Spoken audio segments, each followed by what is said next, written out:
ഭാരതം വധിച്ച പാക് ഭീകരർക്ക് അനുശോചനം അറിയിച്ച പ്രസ്താവന പിൻവലിച്ച് കൊളംബിയ.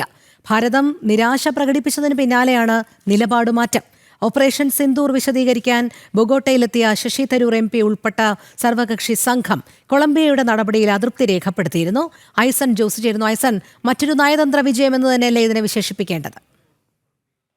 തീർച്ചയായും രോഹിണി, നയതന്ത്ര തലത്തിൽ രാജ്യം ഈ പഹൽഗാം വിഷയവുമായി ബന്ധപ്പെട്ട് വലിയ മുന്നേറ്റങ്ങളാണ് നടത്തിയിരുന്നത്. അതിന്റെ അവസാനത്തെ ഒരു തെളിവ് കൂടിയാണ്, അല്ലെങ്കിൽ ഉദാഹരണം കൂടിയാണ് ഇപ്പോൾ ഉണ്ടായിരിക്കുന്നത് എന്നാണ് മനസ്സിലാക്കാൻ സാധിക്കുന്നത്. ഇന്നലെ ഇക്കാര്യം സംബന്ധിച്ച കൃത്യമായ ചർച്ചകളെല്ലാം തന്നെ നടന്നിരുന്നു.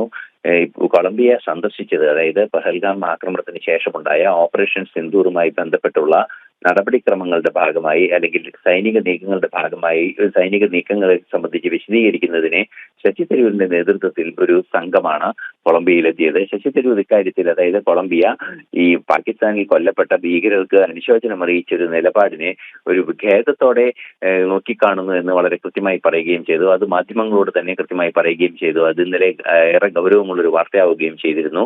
ഈ ഒരു പശ്ചാത്തലത്തിൽ ശശി തരൂർ വ്യക്തമാക്കുകയും ചെയ്തിരുന്നു, ഏതെങ്കിലും തെറ്റിദ്ധാരണ ഇത് സംബന്ധിച്ചുണ്ടെങ്കിൽ അത് വ്യക്തമാക്കാൻ, വിശദീകരിക്കാൻ തങ്ങൾ ഇവിടെയുണ്ട്, അത് കൃത്യമായി ബോധ്യപ്പെടുത്താൻ തയ്യാറാണ് എന്നും അദ്ദേഹം പറഞ്ഞിരുന്നു.